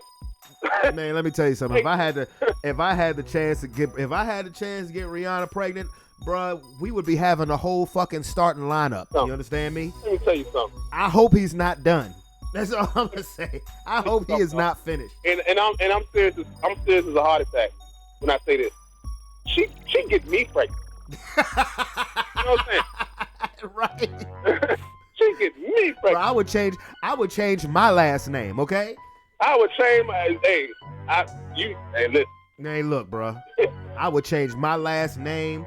I change my social security. You know, you could put it. No, I ain't gonna say you can put a chain around my neck, but hey, some niggas like that. No, not me. No. Well, not a chain, but some niggas, some females too, but that's a different show. Hey, look. Whew. Boy, Riri. Yeah, I had an uncle who used to say crazy shit like that. The one that owned the black side, and he would be like, "That woman's so fine, I would crawl over the desert on my stomach." Man, but but you know what? And this is the part that as men that we have to look at. You know, we see the outward. We look at Rihanna. We look at Beyonce. You know, we look at some of the women that we outwardly lust over. But what if she crazy? She crazy. Well, see, we don't go there. We don't go there. We see what we see. Because is this a safe place? Yes. Them be the ones. The ones with that witchcraft. Mm-hmm. They be crazy anyway. You know what I'm saying? It's all about what you can do. It's all about your tolerance level. Yeah, because we look at Halle Berry and Rihanna. Mm-hmm. I was about to say Beyonce again. We look at Halle Berry and Rihanna and Beyonce, and we're like, how could anybody leave them? But you never know. See, we look at stuff different now. Like Halle Berry just fine. She's beautiful. She's beautiful. You know what I'm saying? Oh, she's gorgeous. She ain't got what Rihanna got. Rihanna got with her, baby. She got that mojo. JoJo, she got that shit like, you know what I'm saying? It's not quite on the spot. You know, like if Erykah Badu, just follow me for a minute. If Erykah Badu is the standard, right? If she is the scale, you know what I'm saying? Let's say like X-Men. Like let's say Pussy was like an X-Men. You had like a 5-star. You know what I'm saying? Like Magneto or whatever. Like Erykah Badu was like a 5-star. You know, Rihanna probably be like a high 3 or 4. It's enough to ruin your life. You know what I'm saying? But Halle Berry, does she really have that type of sorcery with her? No, not really. Probably not. If I had to guess, you know what I'm saying? Well, maybe not now, but 20 years ago she did. Yeah, well, she had star power then, so that could make me feel good. But when you talk about like Erykah Badu, you talk about Rihanna and like India Arie or somebody like that. These women have a history of altering a man. You know what I'm saying? Maybe out of those 3 names that you gave me, Rihanna would be the only one that would have that type of a power over me. I mean, Erykah Badu and India Arie, they just never been. You know, I mean, look, you kind of like the Afrocentric, and there's nothing wrong with that. They won't like that at first, nigga. Okay. I don't know if you noticed about India Arie. You know she messed with Chris Tucker. I did not know. I haven't heard from India Arie in forever. She been dealing, and you know what? And that show you about that power. That show you about that voodoo. She told that nigga, you better not say something. No, I'm talking about I haven't heard from India Arie in forever. I mean, and I guess that's good. Yeah, you haven't. He went from you can't fuck at your mama house no more to not cussing at all. To not cussing at all, Jack. Which is why we have been cheated out of the last Potential Friday movie because we all want Smokey back. Oh, it's gonna come back. It's gonna come back. In his 50s now. For what? Yeah, it's gonna come back. It'll come back and it's gonna be too watered down and everybody. Nah, what we gonna get is another Rush Hour movie, which I'm fine with. Yeah. Well, Rush Hour was international. Friday is just us niggas. Yes, it is. I'm serious. It is. But yeah, but as far as the Oscars go, once you see like the first 5 movies, maybe 6 that's nominated, that's really what you're gonna be looking at the whole night. You know, I really only watch. I want to say maybe like 2 awards given out. I just remember Jamie Lee Curtis won an Oscar, and I guess it was her first one, and she didn't expect. She beat out Angela Bassett for Black Panther 2, but like the way she was, talking on stage, I was like, as long as she been in the game, she never won an Oscar. And I looked up, that's what I was saying. Like they said, damn, Angela Bassett, she should have won that one. Like, well, that lady probably deserved 1 or 2 in her career too. Yeah, I mean, and I looked at it. That was Jamie Lee Curtis's first Oscar. You know what I'm saying? I like her since True Lies. I like, damn, that lady fine. She won. Oh yeah, man. You know what I'm saying? Even to this day, because I like them old, but she still, I like her. I don't know what movie she won it for. Now I remember Black Panther. I remember watching Black Panther, and Angela Bassett was outstanding. But this not a knock on Angela Bassett, but Angela Bassett is outstanding in everything she do. You know what I'm saying? So she do deserve one, and she need to get one, and she don't need to be one of those. And I don't want her to be one of those NCAA Image Awards and she get it before she died, because she's an outstanding actress in everything she do. But I don't know if that lady Jamie Lee Curtis was just as outstanding in her movie as she was. You know what I'm saying? Like, I don't know what movie she won it for. Well, I can tell you, out of all of the movies that were nominated last night, I only watched one of them, and that was Black Panther. That's why I don't really watch the Oscars. I watched the Oscars this year because I accidentally watched them last year at the moment Chris Rock got slapped. So I wanted to see what the backlash comments were gonna be. Next year, I'm not gonna give a fuck about the Oscars. It's gonna go back to normal. Next year, I'm gonna care less about the Oscars. I wanted to see if somebody else was gonna get slapped. No, I just wanted to see. Oh shit! Shit. Look, 6 months ago they were saying Mike Tyson was gonna host the Oscars for obvious reasons. I just wanted to see what the backlash comments were because, to be honest with you, I don't care about the Oscars. You know, bunch of fucking Hollywood weirdos doing their weird shit before and after the party. I just wanted to see what smart ass comments was going to be made about Will Smith. I didn't see Denzel. I didn't see Tyler Perry. I didn't see them there this year. I saw Michael B. Jordan, Jonathan Majors, and Brian Tyree, and Rihanna sung. And A$AP Rocky was her +1. That's about it. All the safe niggas. Yeah, that's about it. It was about, a theater full of different cultures and minorities. It was about 17 black people in that motherfucker.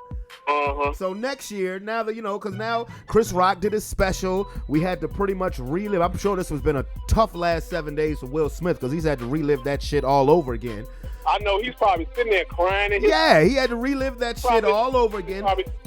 But the Oscars of 2024, nobody's gonna give a fuck. I'm not gonna care. Yeah, nobody gonna care. I'm not gonna care. I don't see where all this sympathy for Will Smith comes from. You know what I'm saying? Don't get me wrong, he's one of my favorite celebrities all day. He practically raised me for real. But yeah, you can't put your hands on nobody and not number one, I don't know if you know this, but you are a black man and you could have went to jail. You could, yeah. You could have went to jail for assault. So that should be your hallelujah. So once after that, and you still was working. So if I was you, I wouldn't slap nobody for the next 5 years, but I also would count my lucky stars too.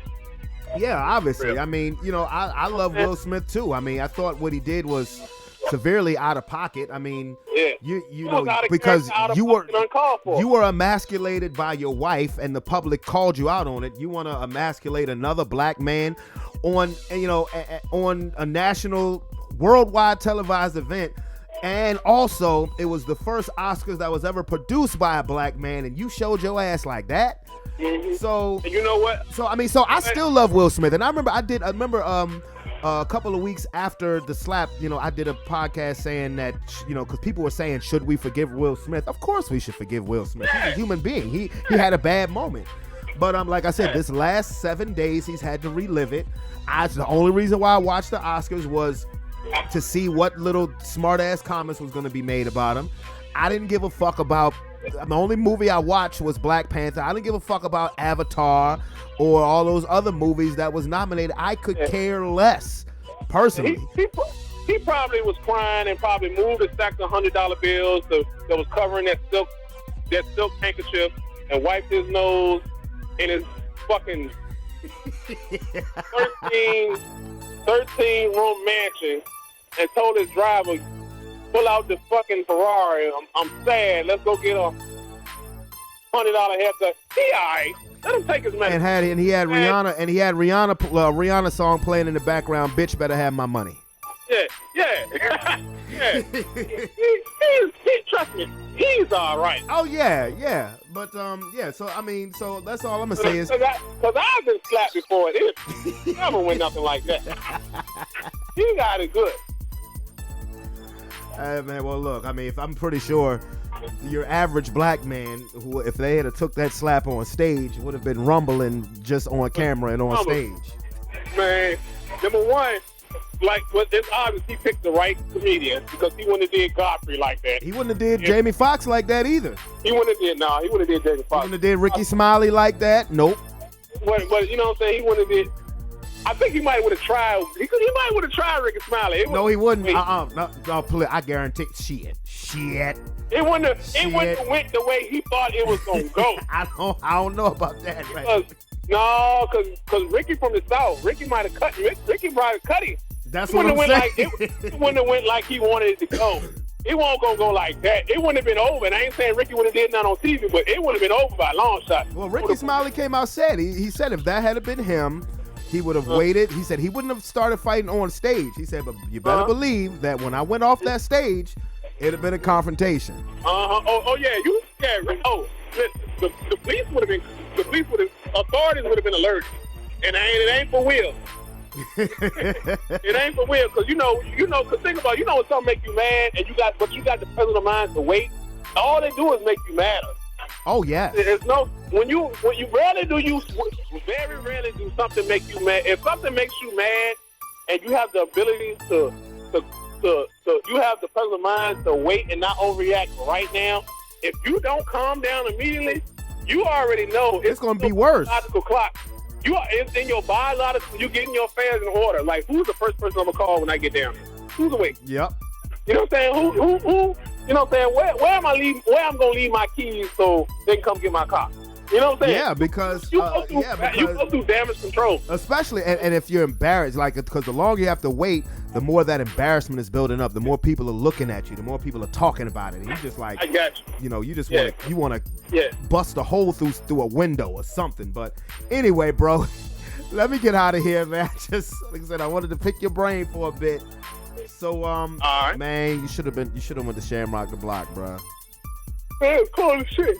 Man, that's all right. It was fun as a bitch out there. It was fun as a bitch out there. Until that weed smoke got a little too potent. It was making my stomach hurt. I ain't lying, bro. I mean, that chronic was potent, man. It was. I bet it is. Hey, man, you need to try some edibles. And let me, before I finish, before you shoot me down, I'm telling you, you don't need one. You don't need like to eat the whole thing. All you need is to eat a little bit of it and see how you feel. It ain't like, because I don't like the smell of weed or this. Okay, so the call just got disconnected. That was special. Well, I'm not going to shoot down anybody's edible ideas. I just, when I'm in the right area, when I'm living in the right home, then I don't mind trying edibles. I'm not a square. Like I said, again, I don't have anything against people who chronic it up. But that's just not my thing. I mean, there was a time where I was smoking, regularly, but, I never was addicted to it. I could always stop anytime I want. I'm calling him back. Yeah. I'm calling him back. Let's see what happened. Yeah, we got disconnected. It's all right. You back, homie. Yeah, hey, man, I said, look, man, I want you, I just want to know, would you be open to trying edibles like once? Yeah, I don't mind.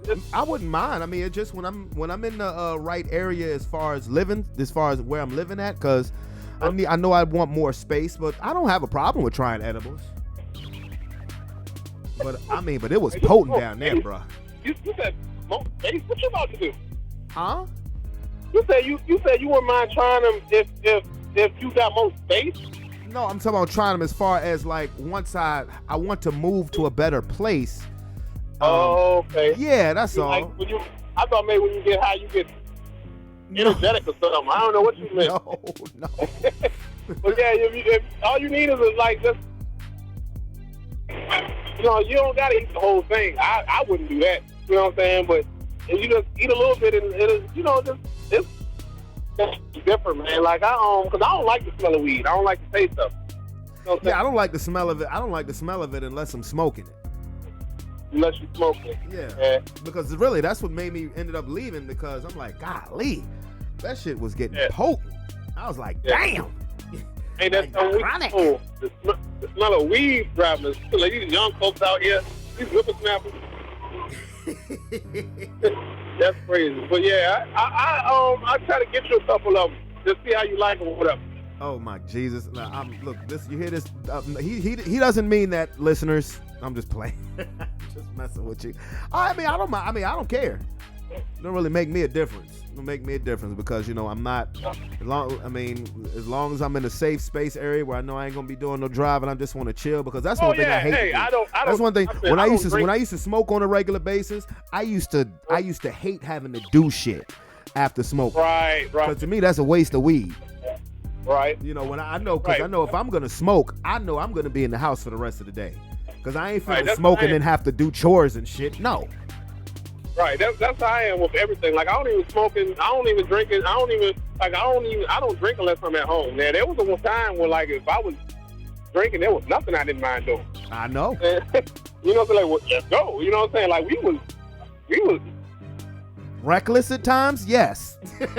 You can say it. I mean, we gotta wait for life. Like, now it's like, oh Jesus, is it 8:45? Right. Isn't it? Did my kids do their homework? Did I make dinner? I got dinner prepared. How much glucose is in this? Right. Let me take my medicine. Yeah, exactly. Well, all right, bro. I'm gonna get at you though. All right, man. All right, later.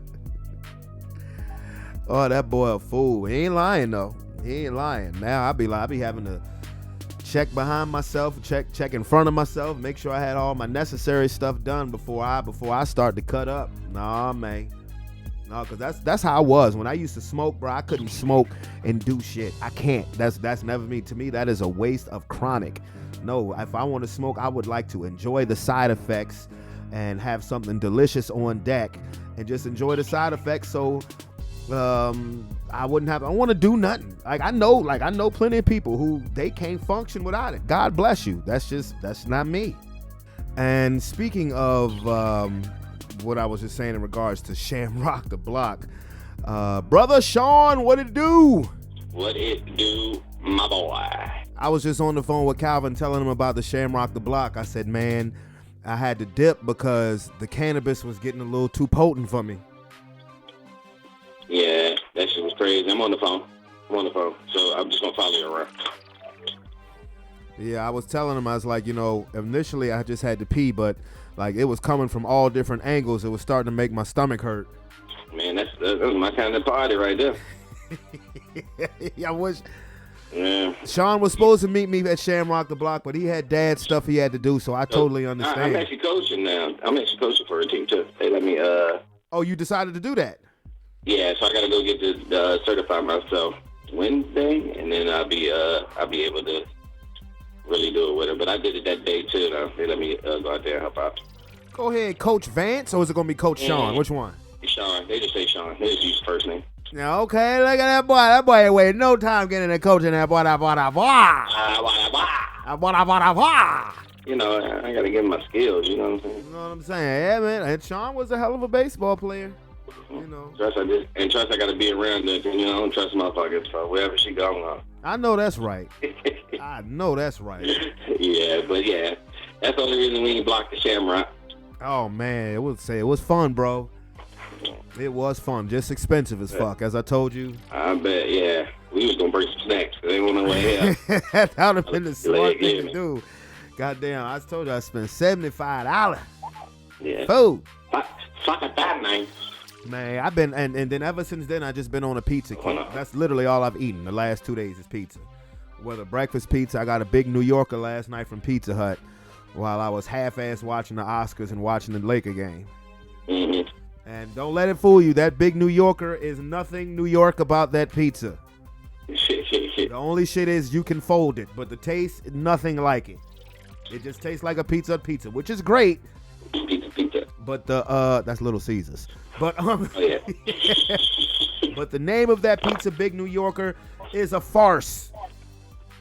But anyway, I know I'm going to tell you like I told Calvin and like I told the audience earlier, I'm in full basketball mode. I know you don't really care nothing about March Madness. Mm-hmm. So I won't even go there. I'll get into the football news with my football guy. I'll get the important stuff with you out the way first. Kelsey will be coming back. Yes, sir.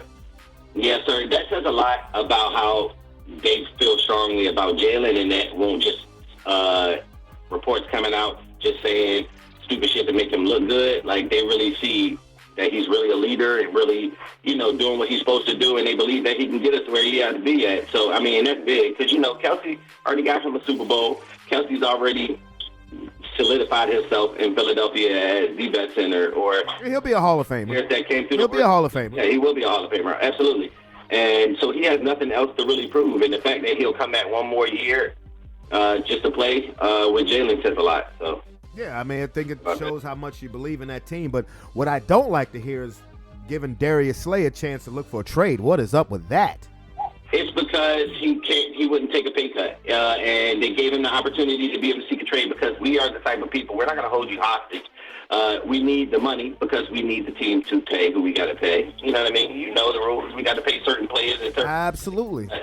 Well, You're not willing to take a pay cut, go look for somebody who's willing to give it to you. And plus, I can see them, because he wanted an extension and we really can't. I mean, we can give it to him. Maybe they'll do that. Well, we'll see when they get there. I don't want to lose Slay. Slay's a big piece. He's a big leader on our team. And without Slay, we'll be even worse off than we would be if you may not have Bradbury either. So you go through. But that's not to say that we can't get Bradbury back, being as if, depending on if we can get Garner Johnson. Because if Garner Johnson doesn't come back, then we have to swing for Bradbury, because there's no way we can lose a safety and two cornerbacks. There's no way we can do that. You were undisputably the best defensive backfield, and this is where I'm going to the next subject. Now that title may possibly be held by the Miami Dolphins, as they got Jalen Ramsey in a trade to play alongside Xavier Howard in a Vic Fangio defense.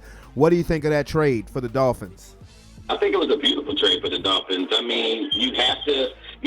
What they're doing is they're going to load up for Tua, because you see it can work if you put a bunch of pieces around a young quarterback while they're getting it, because everybody nowadays is getting paid. Look at Jimmy Garoppolo. He ain't really did shit, and he's getting paid money for serviceable quarterbacks right now. And so if you have to pay that much for a quarterback, I mean, you can't put no team around him. Like, you can't really give him the weapons he needs in a league nowadays where you kind of need a super team to win, unless you have a quarterback like Patrick Mahomes who can make shit get done with everything. But everybody doesn't have that. So if you have a serviceable quarterback, you have to put as many weapons around him as you possibly can, and that has to do with a quarterback who's not getting paid, so they get the most money out for your team. So I think it's a good move that the Dolphins picked up Tua's fifth-year option. Now you see what the Rams are doing. The Rams are getting draft. They have to get draft capital back. They're taking money off of their books. It's strictly on defense. What we know with the Rams is that over the last 3 years, they had invested so much money tied in the defense. Now you couldn't match Von Miller. Jalen Ramsey is now traded. You cut Bobby Wagner. You cut Leonard Floyd. So that was a large amount of your money. So you can get draft capital back, and you need to reload up on offense, because really on offense you got Matthew Stafford, who's touch and go, Cooper Kupp. Then what? We thought it was going to be Allen Robinson. We don't know. So the Rams are going to be another team that, to me, is going to be a huge question mark. Now, speaking of quarterbacks, the Chicago Bears made it clear who their QB1 is going to be when their season starts, as they traded their number 1 overall pick to the Carolina Panthers and got DJ Moore in that trade, which to me is the big part. What do you think of that? The Panthers, the Bears are tooling up.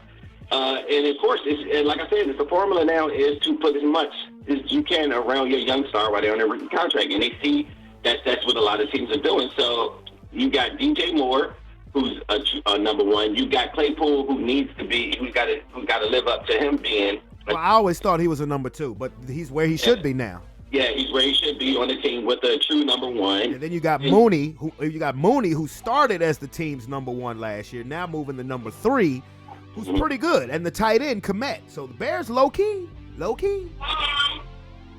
Yes. All right, hold on. Yeah. I got your Pooper. Yeah, so the Bears low key making moves. Still got heavy draft capital. Do you think that DJ Moore can have that effect that A.J. Brown had on Philadelphia? It's possible. He's a good wide receiver, and it's possible. It really doesn't depend on DJ Moore having that effect. It depends on if Justin Fields can develop. That is a very true statement. That is a very, very true statement. Because he can do DJ Moore, all he got to do is run routes and be in the spot. Justin Fields got to get it to him. That's a very true statement. when you're talking about an NFC North division that I believe is going to be wide open, I actually would not be surprised that if the favorites to win the NFC North early on was the Detroit Lions. Because you have to see it to believe it was Chicago. For all intents and purposes, even though I like what Chicago is doing, but for all intents and purposes, Aaron Rodgers is going to be in New York. You don't know what you're going to get with Minnesota. You just don't. Yeah. So that should be fun. So the Bears should go into next season feeling like they have just as good a chance as any. And Absolutely. Jimmy Garoppolo to the Raiders. Predictable? Oh, absolutely predictable. Everybody seen that coming from a mile away. It wasn't no surprise. Ain't no breaking news. You know what I mean? Josh McDaniels, his former offensive coordinator in New England. Exactly. Yeah, Josh McDaniels, he's familiarity with Jimmy Garoppolo. He knows what kind of player he's getting. And to be honest, I had this debate with somebody earlier. I feel like Jimmy Garoppolo and Derek Carr is almost the same goddamn quarterback to me. Two serviceable-ass quarterbacks. Maybe Derek Carr has a lot more. He's done a lot more with a lot less. But, I mean, now one of them really did anything to me. They're good quarterbacks. About the same age, too. They're both like 30 years old. Yeah. And so, I mean, they've been in the league long enough. They both got playoff experience. Jimmy Garoppolo Especially got playoff experience. That's what I'm saying. He went a little further than Carr did. So, well, Carr's never won a game. You know, Garoppolo's been to a Super Bowl and a couple of conference championship games. But with him, you know what the bugaboo is. It's always, can he stay healthy? Absolutely. So to me, you got the most important position on your team filled, which is the quarterback position. I think the second most important position for the Raiders, seeing as who you got as your quarterback, has to be the backup quarterback. Because you never know with Jimmy G, when Jimmy G is like Anthony Davis sometimes. You never know when that check engine light is going to come on. Yeah. But all I'm going to say is Jimmy Garoppolo going to the Raiders puts no fear in my heart as a Denver Broncos fan. Okay? Puts no fear in my heart. I'm low-key kind of nervous, though, about Carr going to the Saints, though, because they got a team and Carr's a serviceable quarterback. There you go. Pieces. There you go. They got pieces. Ding, ding, ding, ding, ding. You see them out there restructuring their Alvin Kamara contract. They still got money to break pieces there, so don't sleep on the Saints. I'm not sleeping on the Saints. As soon as Carr... I'm talking you in general. I'm just talking about in general. Yeah. As soon as Carr went to the Saints, I said, well, they're going to be the favorite to win the NFC South. Yeah, they have the best quarterback by far. Now, if the Panthers draft Olave from, C.J. Stroud from Ohio State. You're saying, because that's the type of motherfucking organization the Panthers are. That's fine. I mean, but, you know, the Panthers, I mean, all their weapons are gone. I mean, outside of your running backs. Yeah, but you get your quarterback, but that's what you retool it for, too. I mean, you get rid of DJ Moore, but you really have to bring in a piece in this draft to come with your quarterback. That should be your priority too, or a free agency to get somebody back, because they got money. Ain't like they don't have money, so they could still get somebody to trade off DJ Moore, but you can still get you a serviceable wide receiver. Even though, I mean, it really ain't nothing besides O.D. Beckham out here, but I can see him going to the Cowboys. God, another one. Me and Calvin were just talking about it. We were talking about DeAndre Hopkins, where he may end up at. Hop too. Yeah, so they got their service there. Who wouldn't want to play with the stars? And if you got Dak throwing all these passes, you got to give him weapons to throw to. So that should be their number one priority. Who's number one priority? The Cowboys, to give him some receivers. Oh, fuck Dallas. I don't care. They got CeeDee Lamb. But we talking legitimate. Yeah, we talking legit. Well, look. I mean, if you're talking legitimate, you would go after Odell Beckham because that costs you nothing. If you trade for DeAndre Hopkins, you're going to have to give up something. Even if it's just a third or fourth round draft pick, what are you going to do? Are you going to take the quarterback where you could give? That's why I think the Jets fucked up with not signing Derek Carr. I'm going to go get both of them motherfuckers. Yeah. Well, I mean, oh, God. I mean, because you can get you some money back from getting rid of Zeke, because Zeke ain't doing shit. Well, you could. I mean, look, and Odell Beckham, whatever money he demands is not going to get met, because now he didn't hurt that same knee too many damn times. You know, now he has to go out and prove it. It's just who's gonna sign him, and Hopkins is already proven. I mean, man, you gonna get Jerry Jones. If you Jerry Jones, you got Odell Beckham in Dallas. What else you want? I don't give a fuck. And Jerry don't give a fuck about how he's paying out for real, for real. He really just care about the name and the person coming to bring the lights to his city. Of course, but I'm talking about like if the Cowboys get Beckham and Hopkins, they may be the favorite to come out of the NFC. Absolutely. You know, that's I mean, I don't think they'll land both of them, but they could land one of them. Yeah. I could honestly see Odell. I could honestly see Odell going to Buffalo. Odell going to Buffalo? I can see him going to Buffalo. Yeah. I can see him going to Buffalo. like too, though. Even though Buffalo is like, man, I don't know if that motherfucker want to go play in that cold. He was in Cleveland. He shouldn't give a Buffalo. Shouldn't be nothing to him. Yeah, he got traded to Cleveland. That's all. But he played there for like 3 years. But he got put there. He ain't have to be there. All right, if Buffalo's talking the most turkey, if they making the most dollars and cents, yeah, all right. Surprised. If Buffalo he can have a conversation with Stephon Diggs. What'd it be like? You like it? Josh Allen, good? All right, cool. Mm-hmm. You know, because Gabe Davis didn't take off the way they thought he was. So I could see Odell going to Buffalo. I could see Nuke going to Dallas. I would hate that because DeAndre is one of my favorite receivers. But we'll see. We definitely will see. You know, it's just the beginning of the off season. We know football's 24/7, 365. Absolutely. I'm in basketball mode, but I figured I would say, hey, there's some news going on in football, and I'm not even talking about Aaron Rodgers' conceited ass. No. Man, this motherfucker. Look at this dude, bro. I wish he'd do something. You got teams out here sitting here waiting on you, bro. You fucking playing or you not fucking playing, dog. Come on. It ain't even that serious, bro. You know whether or not you want to do it. Stop being a diva and dragging this shit the fuck out. To me, the more interesting thing is Lamar Jackson, not Aaron Rodgers, because absolutely wherever Aaron Rodgers plays at, if he plays, he's going to get a bag of money. Now, Lamar Jackson, on the other hand, think about it. If nobody matches him and he's on the non-exclusive tag, that's going to cost him another $10 million because the non-exclusive is a guaranteed $35 million. If he'd got the regular franchise tag, that's $45 million. So if nobody comes out and matches him, and there's already been enough teams that's saying that they're not going to, I don't get that. I don't think you can look at it's collusion. Yeah, that's what they saying. Yeah, I think you can throw Miami out of the mix. Calvin is keeping hope alive with Tampa Bay, and that's actually starting to look more realistic. Coming in that whack ass team. All right, Calvin. I want to play for fucking Tampa Bay. The only reason I became relevant is because Tom Brady came there. But other than that, anyway, I'm in Tampa Bay, bro. Why? I mean, they got weapons. There. Who's their quarterback? Baker Mayfield? They looking again? That is who I heard. Fuck out of here. Yeah. Baker Mayfield. Baker Mayfield. Yeah, let's go play with Baker. Fuck out of here. I'm not doing that. But money does talk. If they got a lot of cap room, that money talks. Absolutely, money does talk. It's all right. I was mad at Javon Hargrave for going to play with the 49ers, bro. But money talks. Oh, that's where he went to? For him. Yeah, he signed a 4-year deal with them boys.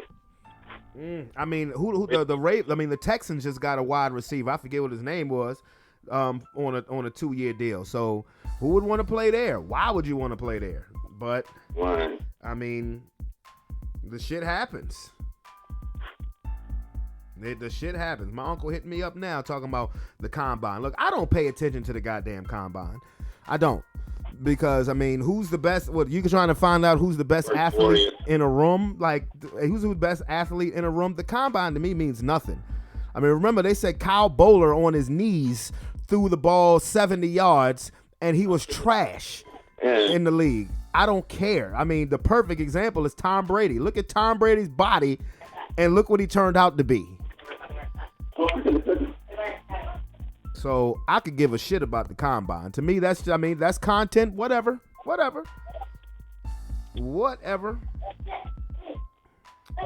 I'm sure I know you didn't pay attention to anything Oscar related last night. Oh no! Come on now. Shit about no Oscar. I ain't know shit about last year Oscar until somebody got smacked. Oh yeah, it was Robert Woods who signed with the Texans. Okay. Well, did he sign with the Texans? Yeah, Robert Woods. Okay. Yeah, I only I only watched a bit of the Oscars just to see how many low blows they was gonna take Will Smith. Yeah. Because once you heard the nominees, once you heard nominees of like 5 different movies, those are pretty much the 5 movies that were gonna be nominated the entire night. So yeah, I mean, and I saw Rihanna, and Rihanna sung. Rihanna sung the song from Black Panther with A$AP Rocky sitting there with a champagne glass in his head. I'm like, yeah, boy. I would be celebrating too, nigga. You ain't never lied. You heard me? that big forehead. I told Calvin, I said, look, if I had the opportunity to get Rihanna pregnant and I've only done it twice, then I'd be underachieving. This motherfucker would be having a whole starting lineup fucking around with me. Oh, shit. What happened? Hold on, dude. What happened?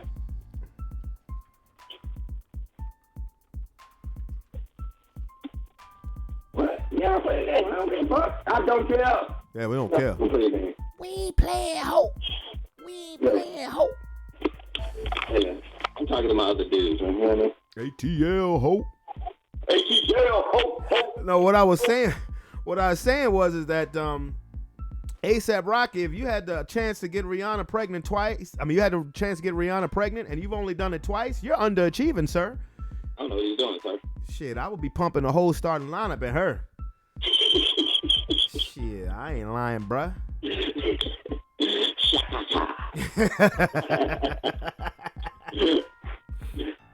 But Rihanna sounded like she was struggling a little last night, you know. Of course you would. And maybe, and now that I think about it again, like, cause she didn't mess up any notes. I don't know if you saw my Facebook post about Jordan Sparks when she was singing the live national anthem. That shit hurt my heart. Go watch it. But it almost seemed like maybe the music was a little too loud for Rihanna. I don't know. Mm-hmm. I don't know. But she sounded good and she looked great. She looked so great. Oh yeah, but I paid attention to about 30 minutes of the Oscars and the whole 17 black people that they had at the Oscars. Yeah, fuck that. The Oscars is on a whole nother level. The weird shit, yeah. Yeah. Yeah. Michael B. Jordan, Jonathan Majors, Rihanna singing, and then a bunch of motherfuckers who were Brian Tyree and a bunch of motherfuckers who was +1s. And Angela Bassett, excuse me. Everybody else was somebody's +1. That's it. But it was fuck. Yeah, man. It's all good though, man.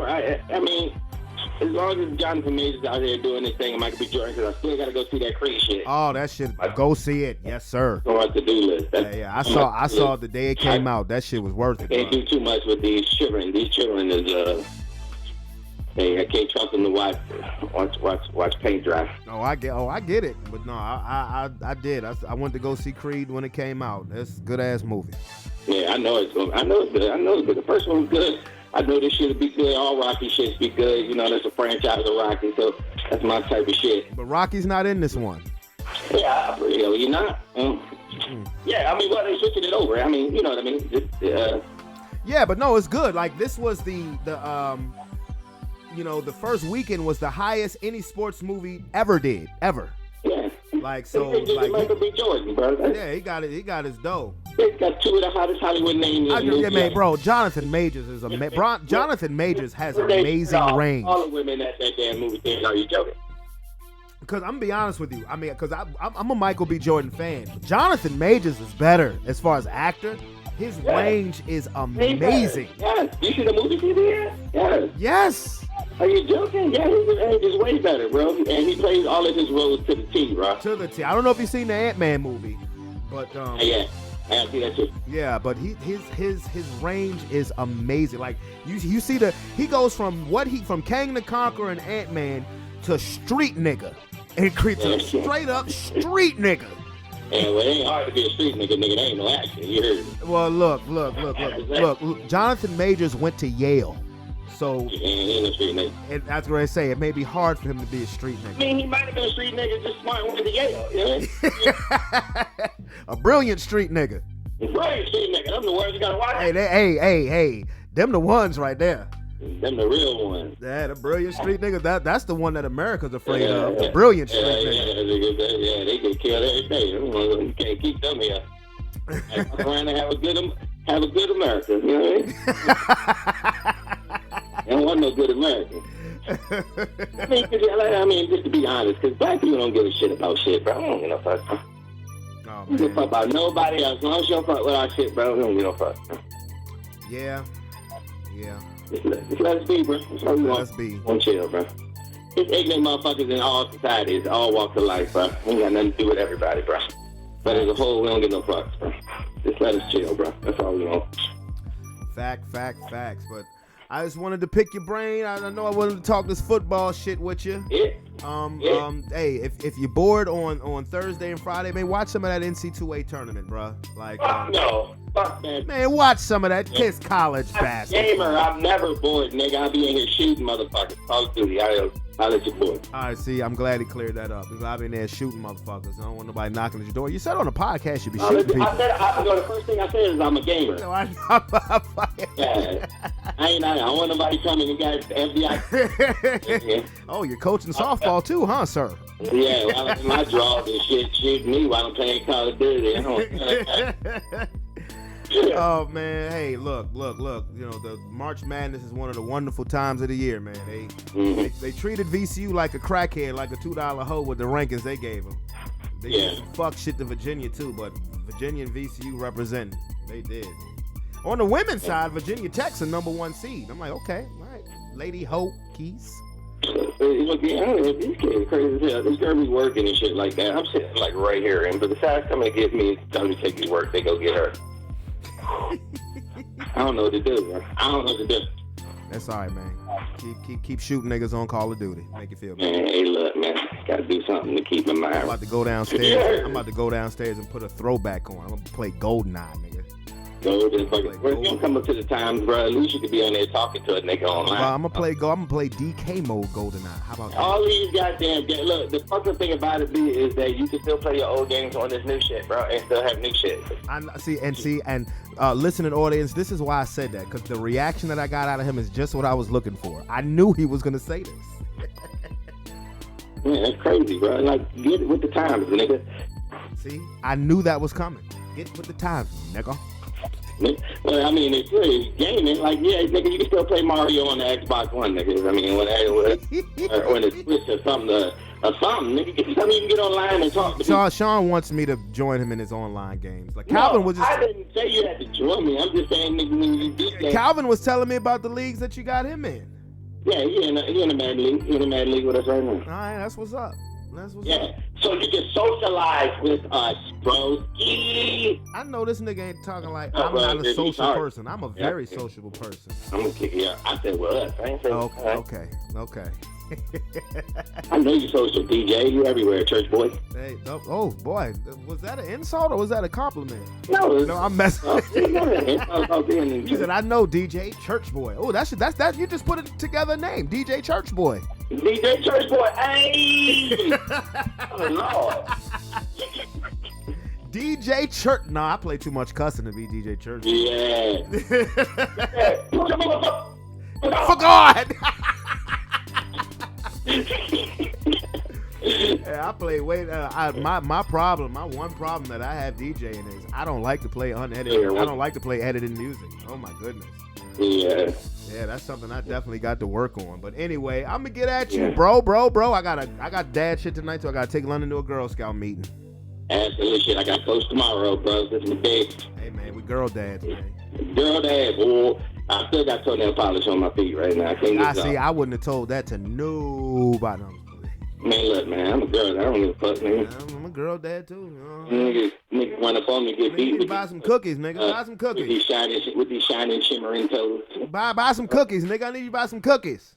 Cookies, what? Girl Scout cookies. I need you to buy some Girl Scout cookies, man, nigga. It should be like $50, ain't it? Man, no. What the hell?